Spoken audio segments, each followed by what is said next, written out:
I swear to you, I came to Las Vegas, Nevada looking forward to Super Bowl 58. I came to Las Vegas looking forward to the Kansas City Chiefs going up against the San Francisco 49ers and talking about football. And then I saw a couple of things happen this weekend that has pissed me off. So my attitude has totally changed. Super Bowl talk is going to come, but not after I say what the hell I got to say. The Stephen A. Smith Show coming your way right now.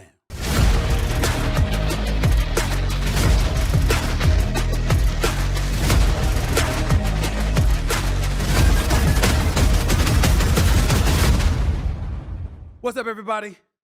Welcome to the latest edition of the Stephen A. Smith Show, coming at you as I usually do at the very least 3 times a week over the digital airwaves of YouTube. I'm broadcasting to you live from the Wynn Hotel in Las Vegas, Nevada. Blue Wire Studios, to be exact. I'm doing my show here the entire week, which is Super Bowl week, and I'm very, very happy to be here. By the way, before I get into anything else, let me take a moment to express my appreciation and love to all of the supporters out there. We've now exceeded 539,000 subscribers in 10 and a half months, picking up over 85,000 subscribers over the last 3 weeks. The show continues to thrive. It wouldn't be that way if it wasn't for the love and support that you give me, so thank you so much.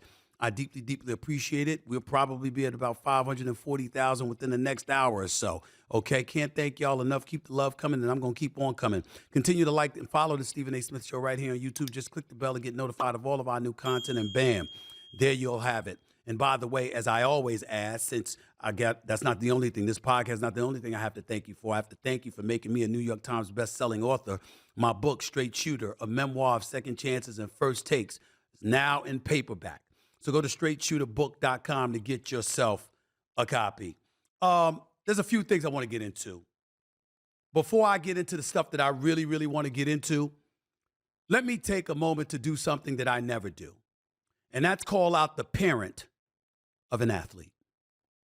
Let me say this about Mr. Patrick Mahomes Sr. Seems to be a very good man.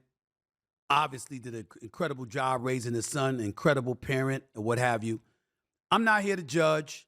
I'm not here to excoriate. I'm not here to do anything like that. But I got to tell y'all something. I really, really got to tell y'all something. Sir, with all due respect, a DWI charge the week before the Super Bowl? Did your son really need that? Did he really, really need that? And the reason why I bring that up, ladies and gentlemen, is because if it were an isolated incident, as egregious as it would be, I get it. I understand it. Stuff like that happens. It should not happen. We should never get behind the wheel of a vehicle inebriated. So before we do anything, let's make sure that we disseminate that message to the public, especially as I'm sitting here in Las Vegas, Nevada. I'm here in these beautiful studios. It's called Blue Wire Studios. It's off the chain. You got to come here. You got to come here and see it. But I got to tell y'all something right now. And to all of those folks listening outside here, okay? This applies to y'all. It applies to me. It applies to everybody. Don't drink and drive. If you're drinking, don't get behind the wheel of a vehicle. And if you're not broke, and if you got family that's not broke and stuff like that, you can afford a car service. And last time I checked, practically everybody can afford an Uber. It doesn't have to be the black level or the SUV level, whatever. Damn it, a ride. Somebody's driving other than you. Make sure you don't do it. How in God's name, Patrick Mahomes Sr., do you allow yourself to be put in that situation when 3 years ago in 2021, before y'all lost the Super Bowl, the Kansas City Chiefs, before your son lost the Super Bowl to Tom Brady and the Tampa Bay Buccaneers, Coach Andy Reid's son was behind the wheel of a car, a bit inebriated, also having Adderall in his system, according to reports. At the end of the day, what ended up happening? He pled to a lesser charge, got 3 years. He's in prison now because he rear-ended a vehicle that was parked on the side of the road, slammed into a car going 84 miles per hour in a 65-mile-per-hour zone, and a 5-year-old child was in there and damn near crushed into the driver's seat, and as a result was in a coma. Thank God she survived. How are you, the father of the star quarterback, knowing that just happened to your team 3 years ago, and you find yourself in a similar situation? Thank God nobody was hurt. So I just wanted to get that out of the way, and I wanted to say that. Now let me get on to some other issues, because I got some sports stuff to get into. We got a Super Bowl taking place this week. I'm going to get into all of that as the show progresses, but I'm going to transition to something that transpired last night at the Grammys in Los Angeles, California. Now, for those of you who are not ultra familiar with this show, I mean, everybody knows me. I am Stephen A. after all. I primarily do sports, but I'm not limited to that. I talk about pop culture and entertainment. I talk about politics. I talk about social issues, social justice issues. Here's my MO and here's my brand. I don't run from a damn thing. Whatever is percolating, whatever's in the news, whatever needs to be talked about, whatever needs to be addressed, I don't run. And I'm going to tell you why I don't run. Because my foundation is a journalist. You can't be quick to put people in a hot seat, to jump in somebody's ass. But when it's time for you to be in a hot seat, you ducking and running and hiding. You can't do that. You got to make sure that you stand up and you address issues that need to be addressed. And I do it primarily for the express purpose of being able to touch on issues that I'm passionate about. And I'm passionate about this Killer Mike issue. Killer Mike, who last night became a 3-time Grammy Award winner. He is a rap artist based out of Atlanta, Georgia. He is 48 years of age. He is an activist who cares about our community, cares about black folks, cares about American citizens, speaks truth to power as best as he possibly can. Some people might fault him for it. Some people might applaud him for it. But the bottom line is, there is no question that his heart is in the right place, and this is a brother that is known as being a conscientious observer, if not more than that. I've seen him be interviewed on many, many occasions. I've seen him on Real Time with Bill Maher. I've seen him on other networks and outlets being interviewed and what have you. But last night, at the Crypto.com Arena in Los Angeles, California, site of the Grammys, where this man in the pre-aired show, I'm not talking about the nationally televised portion, I'm talking about the portion of the Grammy Awards that wasn't nationally televised. This brother right here, y'all, picked up 3 Grammys. 3 Grammys. Best rap song, best rap performance, best rap album. For Michael, his name in real life, Michael Render is his name. They arrested him. They put him in handcuffs and took him out of Crypto.com Arena. And according to the reports that I'm reading from right now, he was arrested in the middle of the live telecast and escorted out of the Crypto.com Arena in handcuffs by the LAPD and booked for misdemeanor battery for assault on a security guard. Where am I going, ladies and gentlemen? Where am I going? The word is alleged.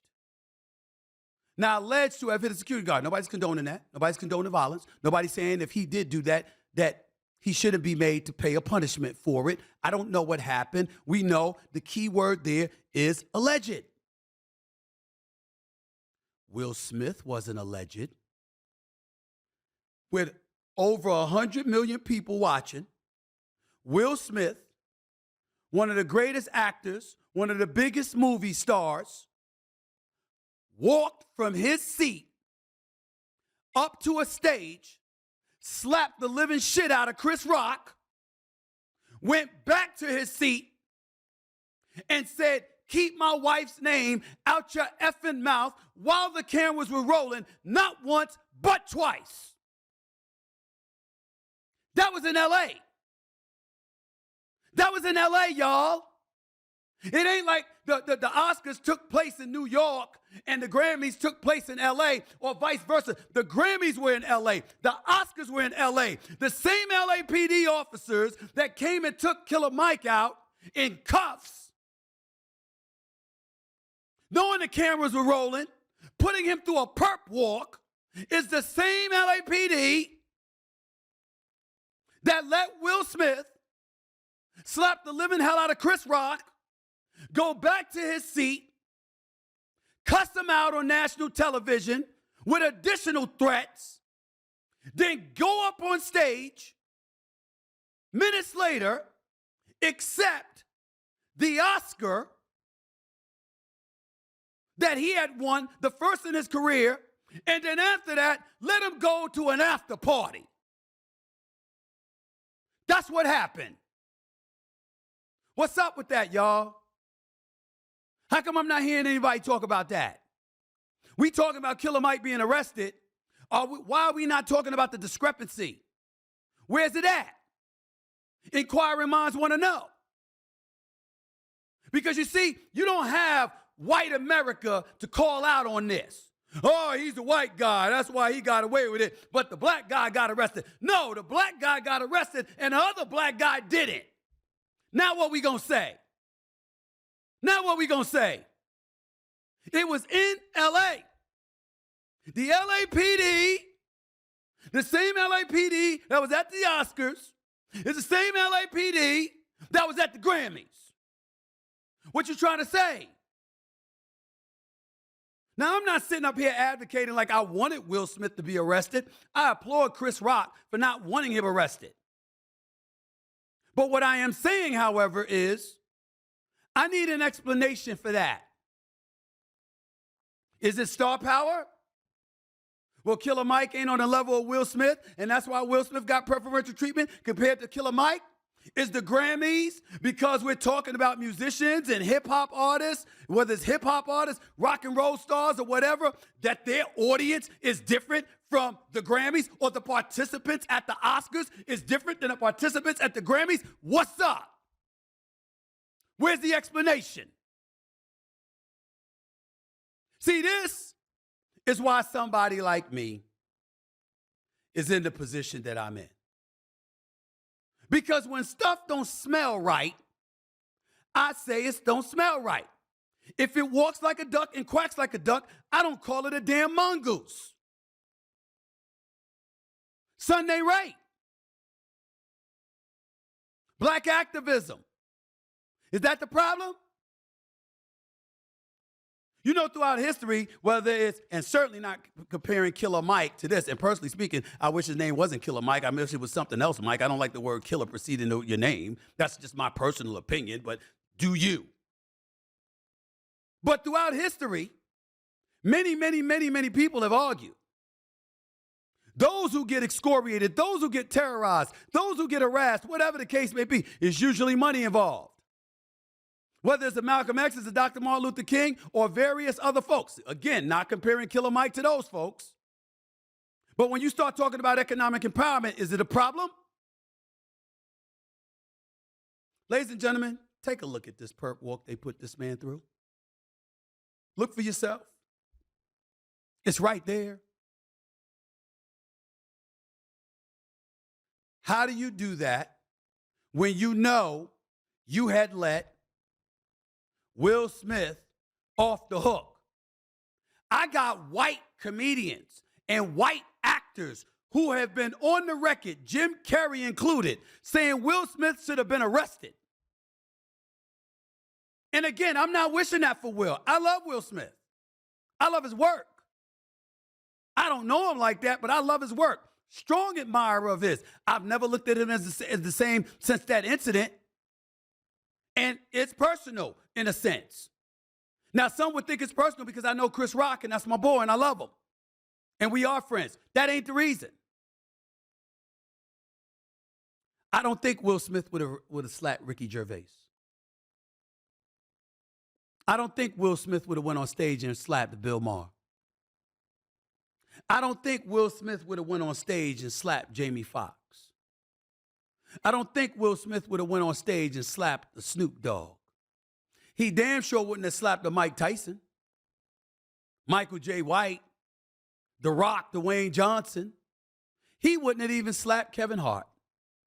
Now, some say there's history between him and Chris Rock and all this stuff, and I'm not here to relive that. What I'm saying is, why aren't you? And it's not about the incident. It's not about what caused the incident, but it is about the incident from the standpoint of he slapped a man on national television. Correct me if I'm wrong, producers, everybody out there. Isn't that assault? I'm looking at people outside this window right here over these beautiful studios. When you slap the living shit out of somebody, is that not assault?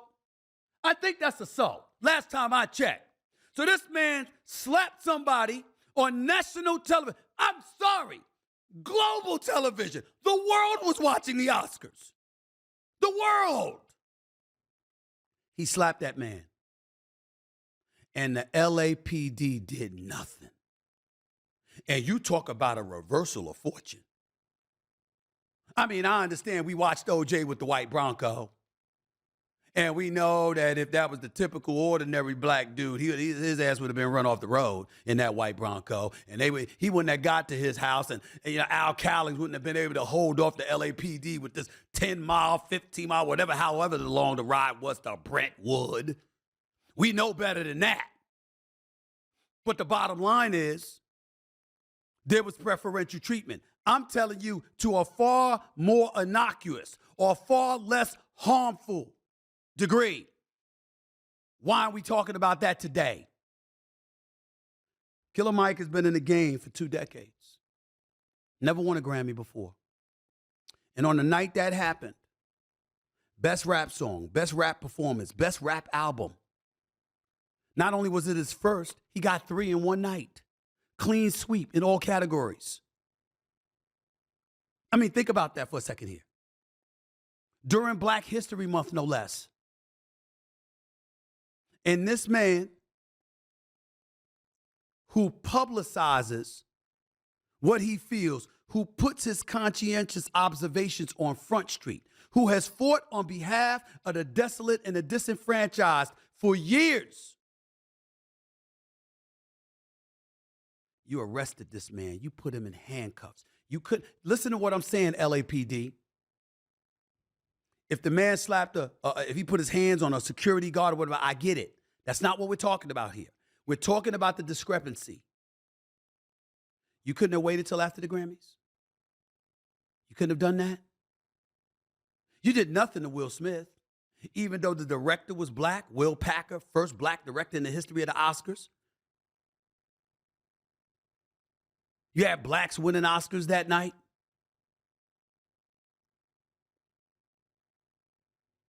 Even though that was the case, you did nothing to Will Smith.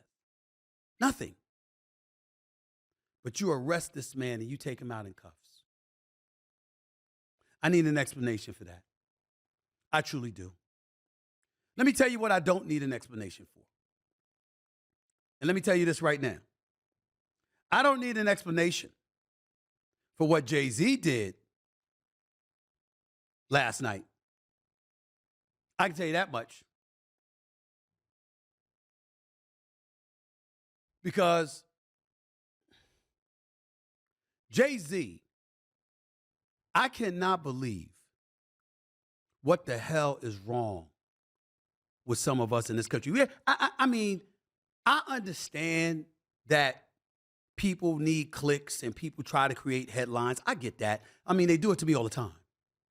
I mean, somebody disagrees with me. Stephen A. got destroyed. This person destroyed Stephen A. That person destroyed Stephen A. I'm destroyed, but I'm right here on camera. I'm destroyed, but I still got my job. I'm destroyed, but I'm still getting paid. I'm destroyed, but I'm right here, right in front of your face. But I'm destroyed. My career and my life has been ravaged. Why? Because somebody had the temerity, the unmitigated gall, or the gumption, whatever word you want to choose, to disagree with me, and I must have gotten destroyed. Then they'll turn around 12 hours later. Stephen A. destroyed this person. Stephen A. destroyed that person. It's all clickbait, y'all, because you got a whole bunch of people out here that don't want real jobs. And this is their definition of a real job. Let me create some clicks so I don't have to go and punch in the clock. So I don't have to put it on my grind. I have to put my head down and be on my grind for 12, 15, 16 hours some days. They don't want it bad enough. They want to start shit and hope that you grab the headlines. I get it. I understand that. But that doesn't mean that I expect us to be devoid of logic. What are we talking about here? Jay-Z was honored last night. This is Jay-Z we talking about, y'all. This is the man. Let's understand who we are talking about here. Jay-Z himself accepted the second annual Dr. Dre Global Impact Award. And what does he do? He goes up there and pays tribute to his wife, and y'all trying to treat him like he Kanye West back in the day when Kanye West, I think it was at the MTV Music Awards or something, snatched the trophy that Taylor Swift won from her and was talking about how everybody knows that Beyonce deserved this. It's so egregious that former president, the president at the time, Barack Obama, called him an ass. That's how egregious, classless, and uncouth Kanye West's actions were. Beyonce was embarrassed by that. Jay-Z was embarrassed by that because you don't do something like that. That's not what happened last night, ladies and gentlemen. Last night, Jay-Z was the one receiving the award. He rolled up on there and gave his speech. And in the midst of giving his speech, like he said, when he gets nervous, he tells the truth. That's what the hell he did. That's what he did. You don't believe me? Listen to Jay-Z's speech right here. Obviously, it's subjective because, it's music and it's opinion-based. But, some things, I don't want to embarrass this young lady, but she has more Grammys than everyone and never won Album of the Year. So even by your own metrics, that doesn't work. Think about that. The most Grammys, never won Album of the Year. That doesn't work. There you have it. Ladies and gentlemen, can y'all tell me something? A man don't have the right now to speak up for his wife? A wife, by the way, who's won a record 32 Grammy Awards, who's been nominated 88 times. She's won the most Grammys in history. And we are talking about, it's all debatable. Maybe it's Biggie. Maybe it's Tupac. Some people say Nas. A lot of folks say Eminem. But there is no doubt when there is a conversation as to who is the greatest rap artist of all time, Jay-Z's name is on the list. It comes with it. He has to be in any discussion. And what does he do? While he's there and he brings this up, knowing that he's just been honored with the Global Impact Award, named after Dr. Dre, who, by the way, is the GOAT. My God, Dr. Dre, ain't no debating that. Jay-Z took a moment to honor his wife. That is what he did. And I really don't see the problem with it. I really, really don't. And my producers, if you're listening out there, get in touch with my man, Kevin Frazier, for Entertainment Tonight, because I know he was at the Grammys last night. I got to speak to him. The bottom line is this. I'm looking at this situation for what it is. And I'm really, really wondering what the hell is going on. Jay-Z said what you heard him say. I don't want to embarrass this young lady, but she's won more Grammys than everyone and never won an Album of the Year. So even by your own metrics, that doesn't work. Think about that. The most Grammys and never won the Album of the Year. That doesn't work. Sasha Fierce, remember that? Remember how big time that album was? And Taylor Swift won the Album of the Year. Well, that's 2010, 2015. Beyonce loses to Beck's Morning Phase. A lot of people thought that was a robbery. 2017, Lemonade, which was a game changer. Unapologetically black. Let me speak my blackness into existence and let everybody know how we feel and what we gonna say and where we stand, etc., etc. She lost to Adele. Adele herself wouldn't accept the award because she said that Beyonce was so unbelievable. And then she went backstage and was quoted as saying, what the F is it going to take for this woman to win Album of the Year? What else does she have to do? And then, of course, Renaissance in 2023, where she lost to Harry Styles, Harry's House. Back in 2015, by the way, Kanye was quoted as saying that Beck should pay tribute to the industry and not accept the award. And 2 years later, that's exactly what Adele did. How Jay-Z don't have an opportunity? How does he now have the right to come to his wife's defense and speak up on her behalf? That's what he did. He told the truth. He told the truth, the whole truth, nothing but the truth. And for those of them to say, that ain't the platform, what the hell are you talking about? It wasn't somebody else's award, it was his. And when you receive the award, you get to show up on center stage and say what the hell you want to say. What you do feel, where your passion does lie. You get to do that. That is what Jay-Z did. That's what happened. That's all he did. And he had every right to do that. Because if we're being real about it, was he lying? I mean, let's really, listen. I went to Taylor Swift's concert. Taylor Swift was phenomenal. And congratulations to her again for winning last night. We get it. We understand how phenomenal she is. 13th, 14th Grammy. We know what she brings to the table. She's phenomenal. I went to her concert. It was off the chain. You will never hear me say she's better than Beyonce. Now, it could be, people got their preferences. But all I know is this. When I went to her concert, I've never seen so many little girls from all ethnic backgrounds act that way in my damn life. I've never seen anything like it. So I give Taylor Swift her props. But I know me and what my preference is and how phenomenal and great Beyonce is. And I'm here to tell you, ain't nobody coming before Beyonce. Damn it, Jay-Z ain't coming before Beyonce. And I'm a hip-hop dude. It's just how I feel about it. It's just that simple. There's no way around this. But I've said enough about it because, damn it, I'm no aficionado on the Grammys, but my boy is. One of my best friends in the world, the host of Entertainment Tonight, my former colleague at ESPN, knows the sports, knows entertainment, living the good life. And when it comes to the world of entertainment, there's nobody better. The one and only Kevin Frazier for Entertainment Tonight. What's up, Big Time? How are you, man? How's everything?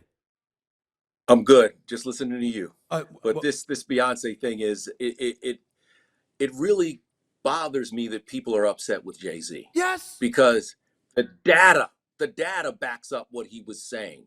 And Steve, let me take you back. 1999 was the last time a black woman won Album of the Year. And that was The Miseducation of Lauryn Hill. So you've gone almost 25 years without a black woman winning that award. But then here's what's even more interesting. Look at all of Beyonce's. Just one of them is major categories. She won Song of the Year in 2010. Outside of that, she hasn't won a major category. Think about that. So what they're saying is that, yes, you have the 2 Emmys, but up to not only one of them enough to put you in the mainstream big categories. That's an issue. That's a problem. That's a voting block problem. Well, do me a favor. Stay close to your computer because your voice was going in and out just for a second there. But let me ask you this, Kev. Okay. We've debated this, and there's been issues in the past with people speaking out against the Grammys. I think I recall Eminem speaking out against them one time. I know others have spoken up against them. Kanye West, even though that's not a name we enjoy bringing up in this day and age because he seems a bit out there right now at this particular moment in time. But that doesn't mean that everything that he says is false. I'm not going to discredit him like that. What is the issue with the Grammys? Well, it's the same issue that you've had with the Academy Awards and others, where the voting base has been very old school and doesn't look like the people that are representing that industry now. And with the Grammys, Harvey Mason Jr. is doing an incredible job in adding new membership. Okay. So that you I've can heard good things about him. out that voting base. Yes, he is a good man who is doing hard work. And by the way, I just mentioned Eminem. Do you realize that he lost Album of the Year, Dan? Now, I like Steely Dan. I think they are one of the greatest bands of all time. But it was an album that is not even on their top 10. And that's a problem. When you mentioned Kanye West in 2008, Graduation was everywhere. Everywhere you went, you heard Graduation. He lost to Herbie Hancock and a compilation of cover songs. So that's when you get people that are very upset. And going back to Beyonce, in 2015, that Beyonce album, when it was dropped, and she was one of the first to do that, the surprise drop, We did a map of the world showing the social media impact and interaction of that album. It lit up all of America, all of Europe, most of Africa, Central and South America. It was a game-changing album. She went straight pop that year. She gave you a pop masterpiece. And then she turns around and loses to Beck. But he's different and authentic. Okay. So let's say she loses the Beck. The next year she comes back in 2017 with Lemonade And loses which to Adele. is And loses to Adele. but it's one of the most transformative, authentic albums ever made. She talked about her relationship, racial injustice. She changed the way that music and videos were shot and delivered. And she loses again. But then let's talk about Renaissance for a second. When she lost to Harry Styles. Yes, last year. I have never been to a concert, and there has never been an album where you are embracing people who have been marginalized, pushed to the outside, and now you embrace them. And she's pushing the genre ahead again with dance music. So she's taking you in to this new genre, and it is game-changing. I've never been in an atmosphere, in a concert, where more women feel empowered and loved. And yet she loses to Harry Styles. And don't forget, Harry Styles went up on the stage and he said, people like me don't always win. He said that. And it's like, well, Harry, actually, people like you always win. And yes, that's what he said. Right. And look, I'm going to chalk it up to nerves because it was a great Hey, listen, he had a great pop album. But we keep marginalizing who has changed the industry. If she hadn't changed, I'd understand. She's changed the industry. And how to win in the top category. Let me transition to this because music, as it pertains to the Grammys, isn't the only place this happened. I recall the great, the incomparable, the sensational, a woman that, my God, I mean, I think every woman needs to be looking at her that's younger, under 50. Angela Bassett is in her 60s, and she is unreal. She got robbed of an Oscar. We all know this. We saw this. We saw this happen. And you saw so many people upset. She came there expecting to win. It didn't happen.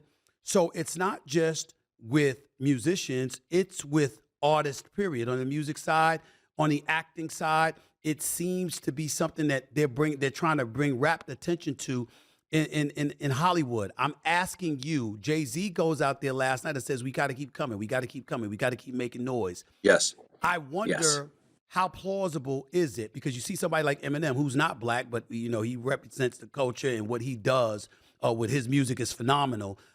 He talks about not wanting to be a part of so many things because of the discrepancies and the unfairness that he's witnessed. What can be done that hasn't been done to rectify the kind of transgressions we're witnessing? Both the Recording Academy and the Oscars are trying to change things. That's why they're changing the voting base. And they're adding more people of color, more women to their voting base. It's important. And, we talk about Angela Bassett. Let's not forget Daniel Day, who was in that movie, and it was actually significant movie. It was overlooked. And I lied myself about that one. I was hotter than fish grease because that was a performance. She embodied those mother. A woman who really changed the way that social activism in this country was looked at. And she kept pushing for change until the day she died. And so I just say that it's the base. That's what this comes back. Who votes and what that voting base looks like. Because as long as it looks in a traditional method, you're going to get results. Last question before I let you go, and I appreciate your time as always, my brother. Anytime I got entertainment news I need to talk about, you're my go-to guy. I started off the show by talking about Killer Mike and him being arrested and escorted out of the Crypto.com arena in handcuffs. What I found appalling about it was the fact that he's alleged to have done something to a security guard, and they put him out of handcuffs. We saw, not that I wish any harm or negativity, any additional negativity towards Will Smith, but we saw him slap a man on national television, if not global television. He's allowed to go back to his seat, cuss out the dude, meaning Chris Rock, go up to stage later on, accept an Oscar, give a speech, and then afterwards go to an after party. No arrest, nothing. But Killer Mike is escorted out in handcuffs at Crypto.com Arena. They couldn't even wait until after the daggone Grammys, for crying out loud. What do you make of that? Let's address the Killer Mike thing first of all, okay? Here is a man who has devoted his life to activism now. In this portion of his life, he is devoted to activism. And I hope one day he runs for office. I think that he is a transformational person, and his music reflects that. So I was surprised, but I will tell you this. Being there in crypto, the security was very heavy. And there was a tenseness around what was going on. But the nominees and the winners should always have free reign. This is their night. This award show is about them, and he should have had free reign. Now, in the Will situation, you have to remember, they went to Chris and they said, do you want to press charges? That is true. And Chris said no. Right. And I think that is what differentiates the moments. This was an auction with a security person, and because I was not there and don't have the exact details of what happened, Right. I can't truly speak on it, but I will tell you this, that it was a joyous moment for Killer Mike. You're talking about a man who's in his late 40s, who has waited this long to win, and he swept all 3 rap categories. That's massive. Well, that is massive. You have to recognize the people who are winning and the people who belong there and the people who belong on the carpet, and maybe the grass that by giving you a badge or a designation or a pin or something like that. right. Because I think that needs to change. That part of it has to. Only thing I'm going to say about that is that I brought that up earlier about how Chris Rock elected not to press charges. Who knows? The security guard probably wanted to, but it still doesn't prevent you as a police officer from waiting until the Grammys is over to do that instead of doing it in the middle of the damn Grammys. That's just my thinking, Kevin. Go back. We'll come back to you a little bit later, at a later date, actually. I really, really appreciate it. That's one and only Kevin Frazier from Entertainment Tonight. You're listening live to the Stephen A. Smith Show right here over the digital airwaves of YouTube. Up next, Joel Embiid, Steph Curry, Draymond Green, and then some. A lot of sports action going on right here in Super Bowl weekend. It ain't all about football. Go figure. Stick around. You're listening and watching the Stephen A. Smith Show right here over YouTube. Back with more in a minute. Whenever I'm looking to find the best deal on tickets to sporting events or that Taylor Swift concert I spent a fortune on, the best place I found to do it is on the SeatGeek app. SeatGeek gives you access to over 70,000 events, including concerts, sports events, festivals, and more. With over 28 million downloads, SeatGeek is the place to be. I'm always trying to get tickets to the most popular events in town, so I know how difficult that can be. That's why I'm excited to have a ticketing partner to help the Stephen A. Smith Show listeners navigate today's ticketing market. SeatGeek provides you access and convenience on tickets to almost any event you're looking for. That even includes the big game around the corner, as well as top artists like Drake, Travis Scott, Bad Bunny, and more. Listen, SeatGeek puts all the tickets across the web in one place to make sure you're getting a good deal. Bottom line, I always look out for you guys. So use code SAS for $20 off tickets at SeatGeek. That's $20 off your first purchase with promo code SAS. Make sure you click the link in the description to download the SeatGeek app. Welcome back to the Stephen A. Smith Show over the digital airwaves of YouTube. Thank you for staying with me. Once again, thanks to Kevin Frazier for Entertainment Tonight for joining me to talk about the Grammys and some of the things that transpired there last night. I really appreciate his expertise because make no mistake about it, that's exactly what it is. Before I continue and move on from to a different subject, let me go on back to Jay-Z for a quick second to really, really highlight and clarify that he was not talking about Taylor Swift. He was not talking about Taylor Swift winning the Grammys or anything like that. He was talking about his wife. It didn't matter who it was against, okay?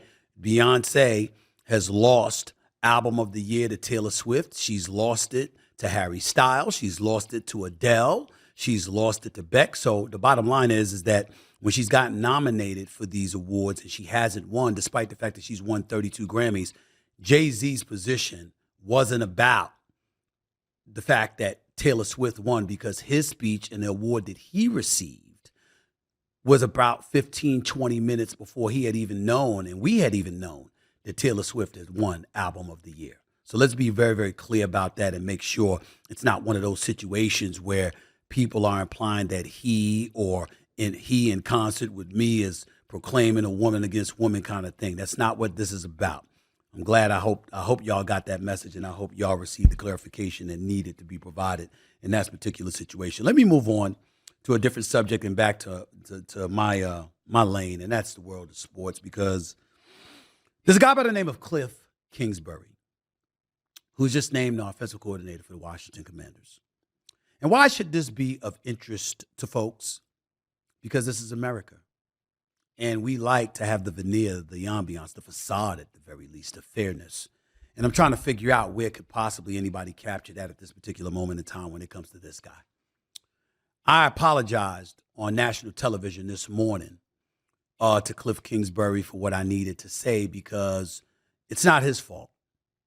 If you're the former head coach at Texas Tech who had a 35-40 record overall in your head coaching stint there, you went 1-2 in bowl games over a 6-year period, you would never be confused as being Nick Saban, Kirby Smart, Dabo Swinney, Brian Kelly, or anybody else of elite stature for that matter, including Lincoln Riley at USC, and you get offered a head coaching job in the National Football League. How are you supposed to turn that down? I would take that job if I were him. I can't knock him for doing the same. But we have to remember that in 4 years as the Arizona head coach, a job in which he acquired by bypassing countless individuals, black, white, and beyond, who had toiled through the corridors of NFL teams throughout the years, but still were robbed of an opportunity or denied an opportunity to be a head coach. This guy got the head coaching job because he was perceived as being an individual who had a good relationship with Kyler Murray when Kyler Murray was in college. And lo and behold, he gets the head coaching job. They draft Kyler Murray number 1 overall. And from 2019 through the year 2022, Cliff Kingsbury's record was 28, 37-1. In 4 years at the job, he went to the postseason one time, had a winning record one time. And the things that he was most known for is his personal relationship with the quarterback and the fact that he had a fly-ass crib that we all saw in Arizona because we learned during COVID, when everybody had to stay at home and confine themselves to their home and weren't allowed to go to work, he was doing the NFL draft from his home. That's a fly-ass crib, no doubt about it. A matter of fact, I've had my assistant Sumatra and other real estate agents looking for a house like that because I haven't been able to find one yet.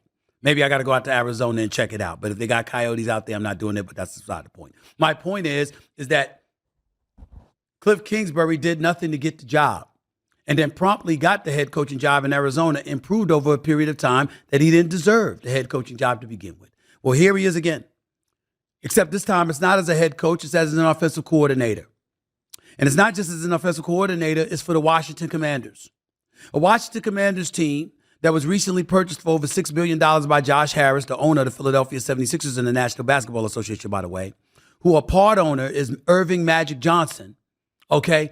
The offensive coordinator at the time was Eric Bieniemy, who was the former offensive coordinator in Kansas City with Patrick Mahomes and had led them to 3 Super Bowls and 2 Super Bowl titles before he left because he couldn't get a head coaching job. So he went to Washington to better position himself to ultimately be considered for head coaching duties, where he coached under Ron Rivera. And lo and behold, they win 4 games. Ron Rivera gets fired, and they were trying to figure out what role they were going to play for him.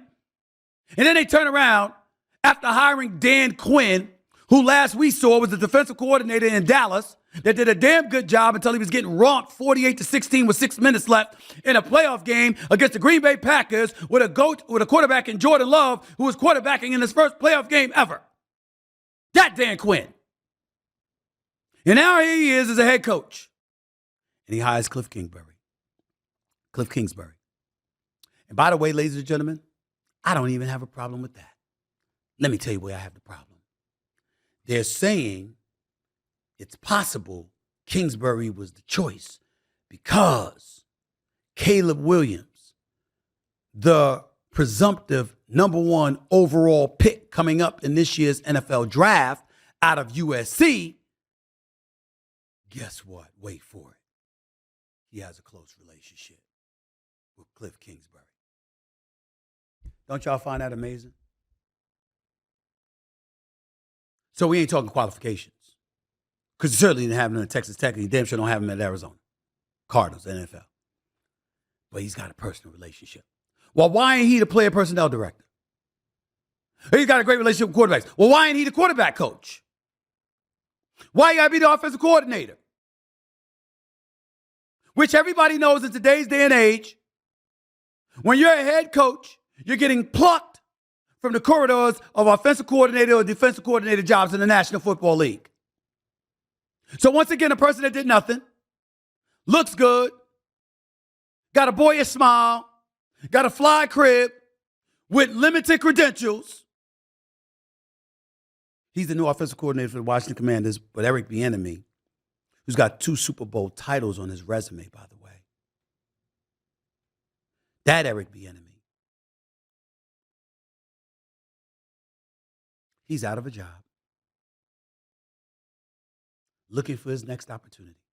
And oh, by the way, the Pittsburgh Steelers, because knowing Tomlin, he would have hired Mike Tomlin, he would have hired somebody like that. Well, he just hired Arthur Smith, who got fired from the Atlanta Falcons job. So he didn't have that opening.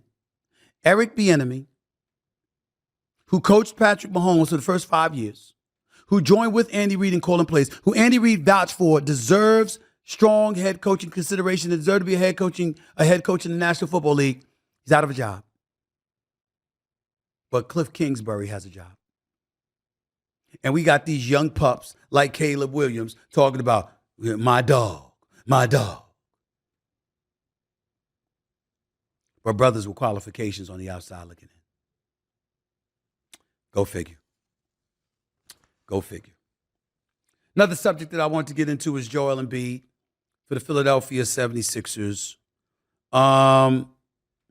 Ladies and gentlemen, what do you want me to say? Joel Embiid is hurt again. Left meniscus, partial tear seems going to be out. Could it be 6 weeks? Could it be 8 weeks? Could it be the rest of the season? We don't know. You got a lot of people talking about shut it down, shut him down. My answer to that is hell no. Joel Embiid got drafted years ago with the number 3 overall pick by the Philadelphia 76ers. The brother missed his first 2 years in the league because of a foot injury. He's had foot injuries. He's had knee injuries. He's had back injuries. He even had facial fractures. You never know what's going to happen to this man next. He's a walking infirmary. Ain't no way in hell I'm going to say, you know what? Let's pass. Let's let Joel Embiid sit down for the rest of the year so he can get healthy. Damn that. For all I know, the minute he gets healthy, he going to go out with his girl and trip over a curb going to the movies. I ain't trusting nothing. Hell with that. I got to take advantage of it when I get. If Joel Embiid got to miss the rest of the regular season to make sure he's available for the postseason, then that's what the hell you do. That is what the hell you do. That's all I want to say about that. Ain't nothing to talk about. If Joel Embiid can be at 75, 80% and got to limp his ass on the court for the Philadelphia 76ers to get in the postseason, damn it, that's what he going to do. I don't give a damn if I literally have to rent a damn EMS vehicle with a wheelchair in it and a gurney and bring him to games that way. As long as he can limp his behind on the basketball court and get up and down with that offensive repertoire he has at his disposal, I'm using him. Because I don't know when he's going to be healthy. It ain't like I can get him healthy and then rely on him for years to come. This man invents new ways to get hurt. He's worse than me. And I'm 56 and can't play. It's just that bad. So no, I'm not doing that.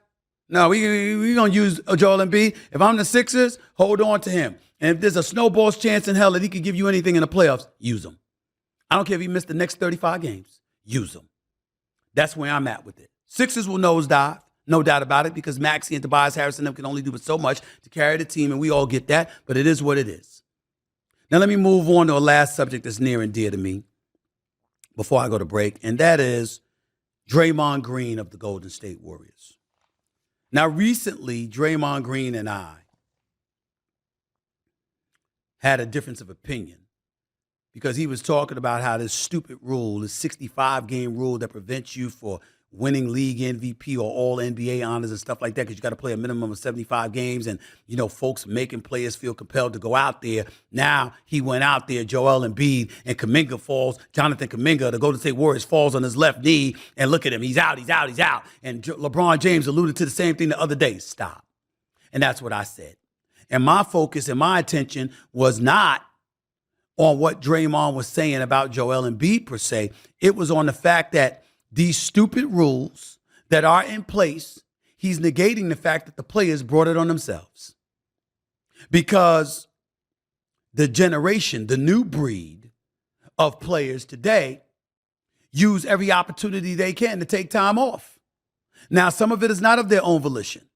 Some of it is because the teams force them to, the executives force them to, ownership forces them to. They use the medical staffs on teams to do that. That is absolutely true. It is not all on the players, but sometimes it is. Sometimes it is. And you got too many guys, not most, not all, but too many guys perfectly content with collecting the check. Hell, I'll take the night off. Sitting on the bench looking fly. Don't get me started with the Ben Simmons of the world, modern day Zoolander himself. Cartier shades, fly-ass outfits, pretty boy himself. Collect money at every turn. Can't get on a court to save his life, but hops, skips, and jumps his ass to the bank every 2 weeks.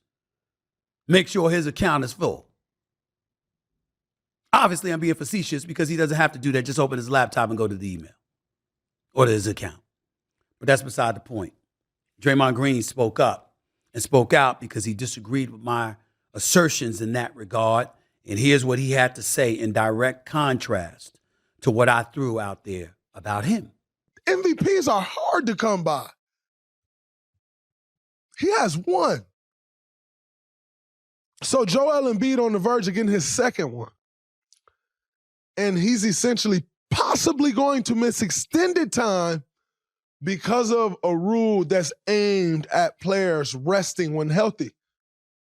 But he's not healthy though, Stephen A. So my argument was, no, guys should be able to load manage. I never said that. I said there's guys that's actually hurt. Ladies and gentlemen, Draymond didn't tell a lie in that regard. I got a lot of love for that brother. And I appreciate the love that he has for me. I really do. It's okay to disagree. I appreciate him because I certainly don't publicize it and I don't acknowledge it, but he's absolutely right. It's him, it's Paul George, it's any player, any professional athlete, anybody who needs me and asks for my advice, I'm happy to give it. I'm 56. I've been in this business for 30 years. I kind of know where the minefields are, where the bodies lie, figure of speech wise. I kind of know. And anything that I could do to help him or any professional athlete, present or former, who reaches out for my assistance, I'm going to do the best that I can. I've got my own life to live. I got my own busy schedule. But Draymond told the truth. I never hesitate to call him when he's done something right, and I never hate to call him when I think he's done something wrong. And by wrong, I don't mean according to Stephen A. I mean according to the vision that you provide as to what you want, what your aspirations are, and what you're aiming for, and what you may do that serves as an impediment to that progress. That's me.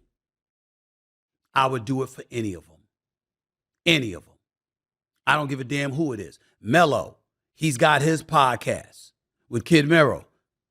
Mad love Melo, whatever you need. LeBron don't need nobody help. But even with some of the stuff they say, LeBron and them ever needed me on the shop, tell me when and where, I'm there. You needed some advice? Not that Maverick needs it because he's brilliant. Not that his boys need it because they're brilliant. I'm here to help. Podcast P, same thing. Patrick Beverly, same thing. JJ Redick, don't need anybody's help. Old man in the three, fabulous work on his part. I'm here. I've had my differences with Kyrie Irving. He needs me. I'd be there. And we don't even talk. I don't mess with LeBron either. He don't mess with me. We're cordial to one another. LeBron need me, I'm there. Steph Curry, class personified. Why you think I got so pissed off when Steve Kerr tried to interpret my comments as being insulting and questioning Steph Curry's leadership when I wasn't doing any such thing? Because that wasn't true. Because I wouldn't do that to him. I want players to succeed. I wouldn't be where I am today if it were not for them. Because throughout history, the access they've given me, the trust that they placed in me. People, I'm not here to be liked. I'm not here to be friends. But I ain't making enemies on purpose. And I have never betrayed anyone. I can say that on camera. What you see is what you get. You see me coming. If I got something to say, if you didn't know about it, it's because I couldn't find your ass. I'm not hiding from anybody. And I appreciate guys like Draymond who acknowledge that. And the reason why I love Draymond so much is that I don't ever have to wonder about what he has to say. He will tell me. I used to have, wasn't the friendliest relationship with a former player who I think should be a present player, and I haven't given up on him in terms of his career in DeMarcus Cousins. You know why? Because when DeMarcus Cousins had a problem with me, he looked me in my face and told me. And now I got nothing but love for that brother, because real love's real. I ain't got no use for people that's hiding behind their hanger-ons and letting other people speak for them and interpret the message for them and disseminating it to somebody else, acting like they victims, walking around like a bunch of wusses. I ain't got no time for that. But you man enough to have a conversation respectfully with one another and address issues, I'm more than happy to do it. That's Draymond Green. He ain't perfect, but he's one of the realest brothers I know. And he's true and he's authentic. And he's a genuine good guy, and he is smart. And there's a whole bunch of professional athletes in football, in basketball, in baseball, in boxing, and beyond that are like that too. And I appreciate that. And I just wanted to take time to let them know that I know that. Draymond and I disagree about that particular issue, but he's absolutely right. I will always help him any way I can. And by the way, I'm a busy schedule, so I can't commit to doing this on a particular day or him coming on my show a particular day, but he's welcome on my show anytime. And anytime he wants me on his podcast, I will come. And that goes for all them brothers that I respect. Now, if you're an asshole, if you pop a bunch of nonsense and you want to chirp just because of your emotions and you ain't got no facts to back it up, and you just want to be all belligerent and childish and disrespectful, I got no time for you.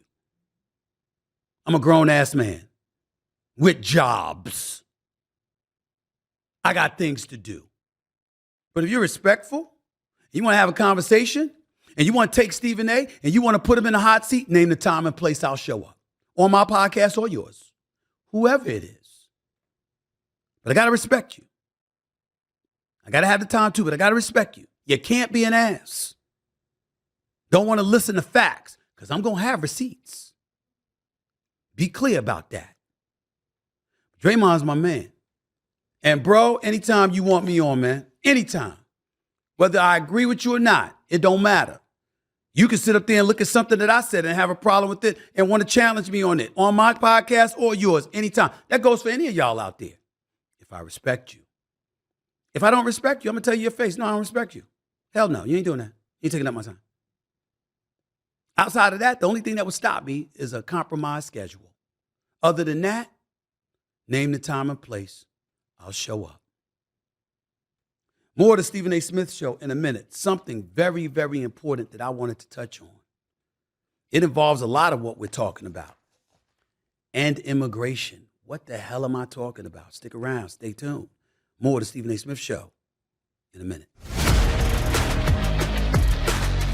Welcome back to the Stephen A. Smith Show right here over the digital airwaves of YouTube. By the way, just for clarification, the players for the NBA, they were playing the rule. They were complaining that the rules stunk. It wasn't me that was complaining that the rules stunk. They were complaining about it, which is why Draymond came and buffered those comments, and I responded the way that I did. But again, everything is good, and we'll talk about that in the days, weeks, and months to come. Let me transition to a subject matter that's very, very important that I think is necessary before I get into the tweets and close out today's show. Ladies and gentlemen, Trump's going to get reelected. Donald Trump's going to be the next president of the United States. If this kind of stuff that I'm reading continues to happen in American cities, Donald Trump is a shoo-in for re-election, even if he's a convicted felon. Now, that's a damn shame. But somebody got to say it, so I'm going to say it. Did you read the story coming out of New York City? Did you read it? Involving Mayor Adams, Eric Adams, who I'm a fan of, by the way. I like him. But I don't like the story that I read over the weekend. And I think it's a story that can't be ignored. And it's talking about how $53 million in prepaid credit cards are in the process of being distributed to migrant families. Now I understand what people are thinking about, what they're wondering about here. Because they're saying to themselves, what's the problem if you're on the left? There's a big problem if you're on the right.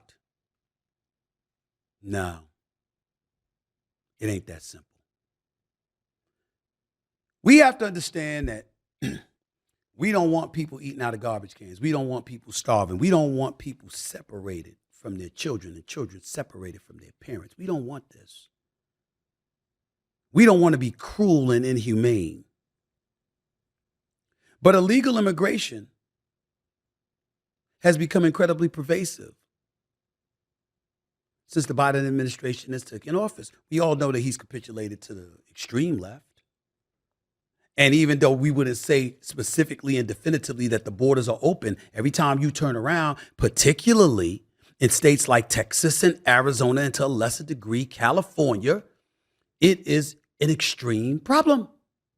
Well, guess where else it's a problem? It's a problem in New York City, my home.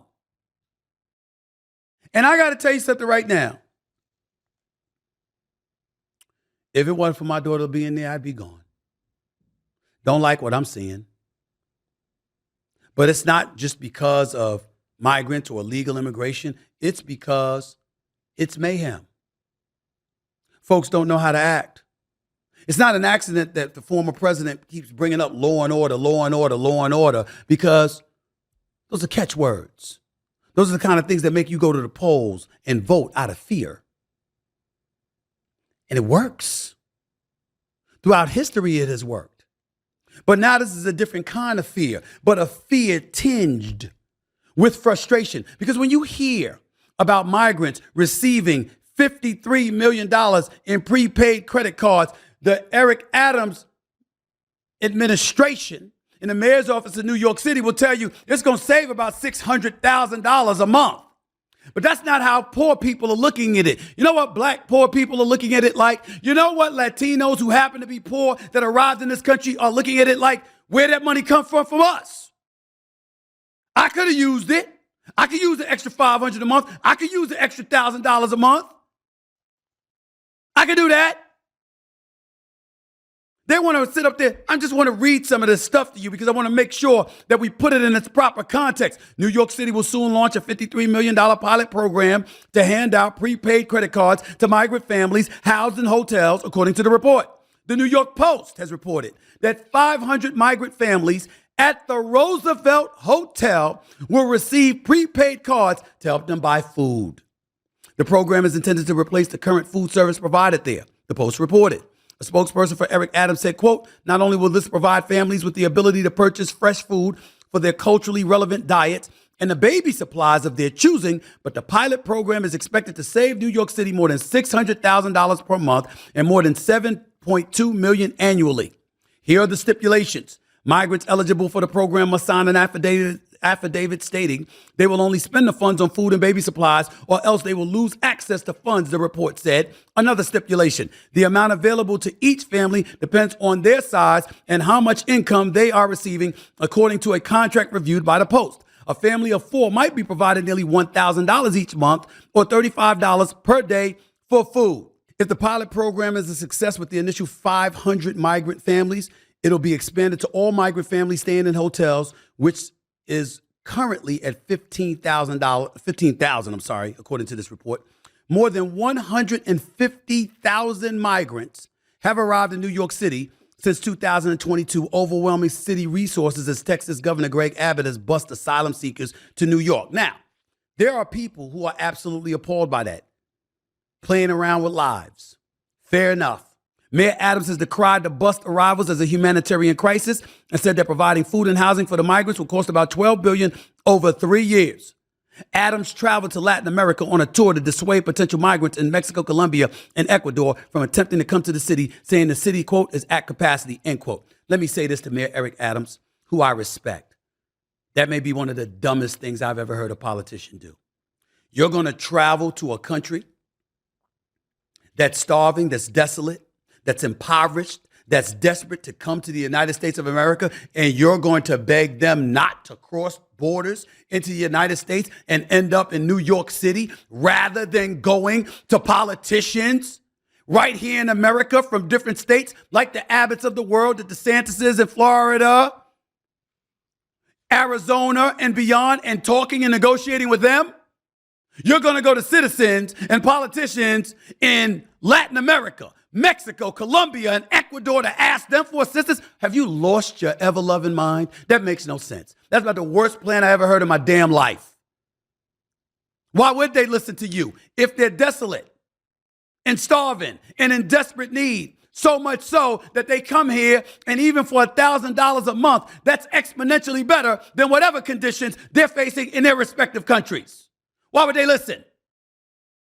It comes down to us and being able to work together as a nation. And clearly that's not the case.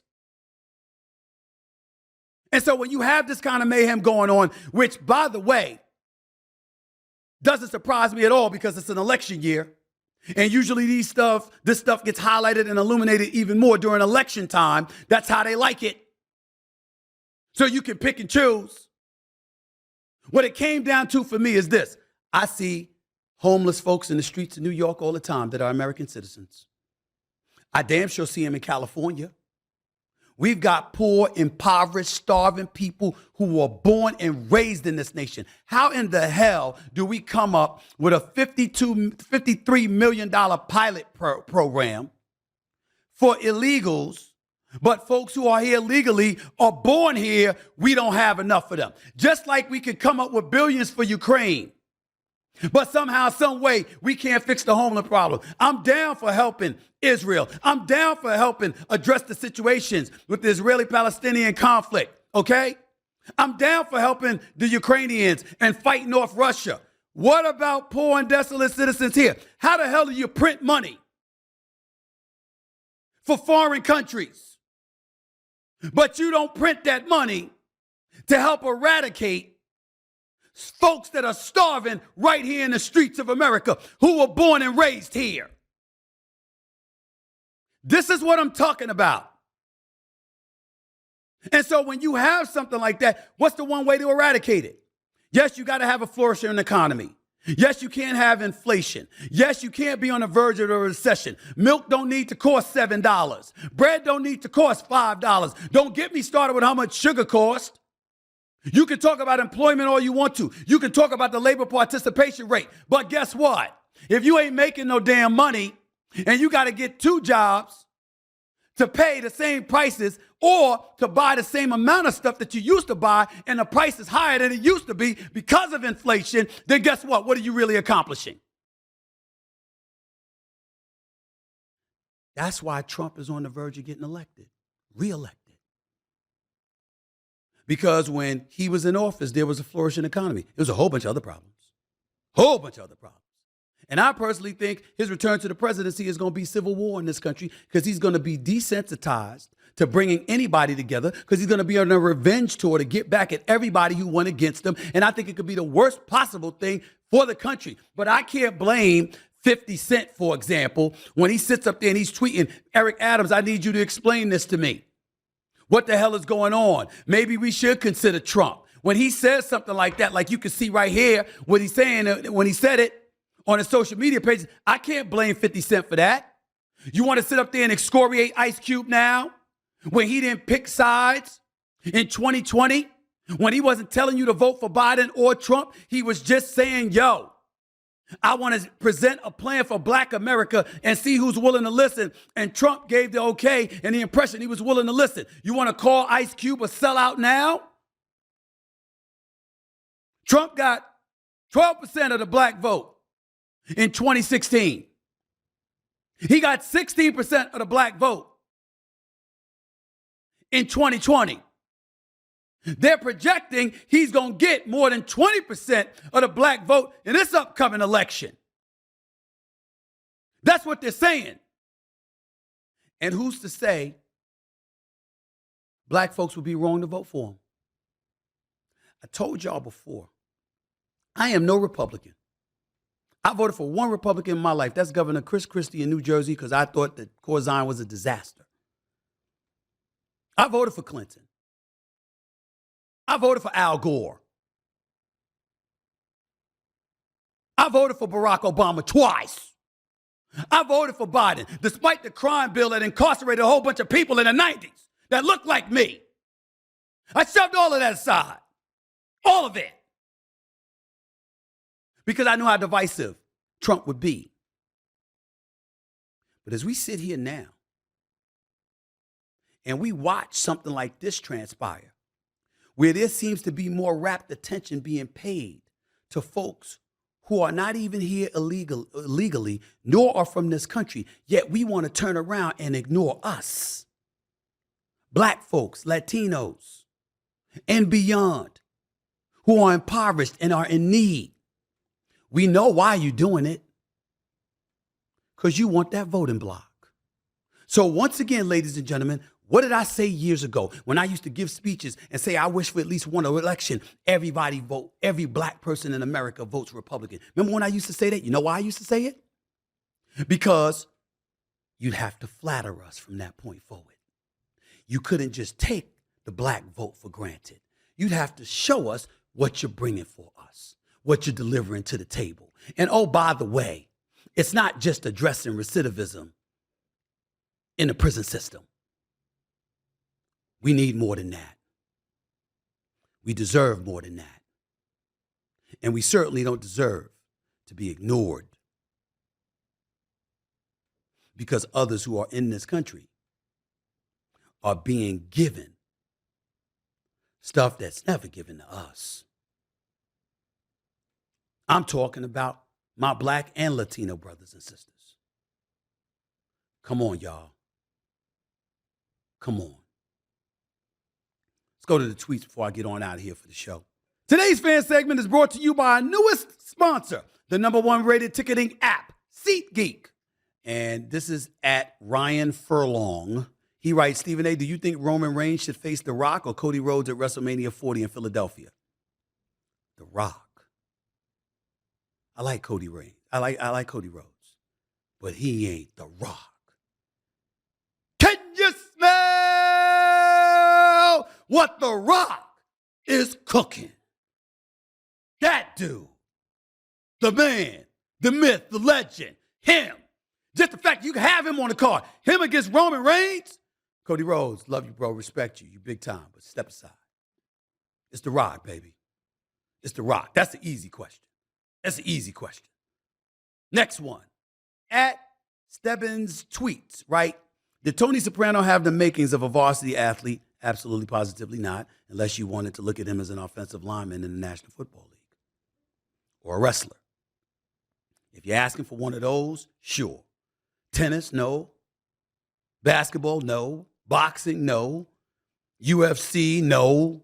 Even though there have been some rotund UFC fighters, I would say no. But I love Tony Soprano. I miss the Sopranos. I miss him. Stephen A.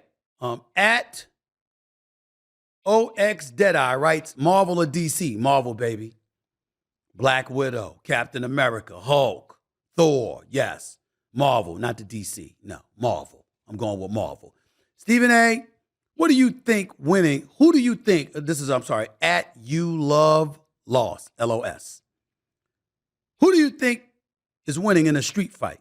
Stuart Little or Ratatouille? That's an easy one. It's Ratatouille. It's Ratatouille. Y'all didn't know? You gotta see, listen. When you think about Stuart Little versus Ratatouille, right? Here's what I want you to think about, okay? If you were about to get in a fight, if you were a boxer, for example, a UFC fighter, and you were the dude that wore silk pajamas, that it was in a 3-story single home, and you ate a full meal every 3 times a day, and you lived a life of comfort, and you were going up against a street dude who's had to scratch and claw his way through life all his life, who you putting your money on under those desperate situations? That's Stuart Little versus Ratatouille. You didn't think I knew that, did you? You didn't think I knew that, did you? See, Stuart Little, he lived in the confines of a nice habitat, posh, affluent lifestyle, comfort, meals, never had to worry about some cheese, never had to worry about any of that stuff. You know what I'm saying? He was fine. Ratatouille, no, he had it rough. He had it rough. He a rough rider. Scratch and claw. I mean, he ain't no time to be messing around. Ratatouille, that one, you know, he like one of those rats in the New York subways. That's what that is. That's Ratatouille. See, Stuart Little's the little mouse you found in your house that was accidentally picked up by your mama who dropped it in the sink. That's what happened to my mama, God rest her soul, years ago. Woo, it ran and dropped it and ran. Scared the living hell out of my mother. God rest Janet Smith's soul. But Ratatouille? No, that's them big-ass rats in the sewers of the New York subway system. Well, you know, the kind that cats run from. You know? I mean, the Ratatouilles of the world in the New York subway system, they the ones that the only thing that could get them to move is the train. Outside of the train, people roll up to Ratatouilles. He looking at you up and down like you short. What the hell you looking at? You know, bust your living, you better get out of my face. I ain't moving. That's Ratatouille. Stuart Little. Stuart Little ain't even in Ratatouille's class. Ratatouille all day, every day. All day, every day. You heard me. Ratatouille. Ratatouille. Got to get on out of here. Appreciate the love. Thank y'all for sticking around. This is Stephen A. signing off. Until next time, everybody. Peace and love.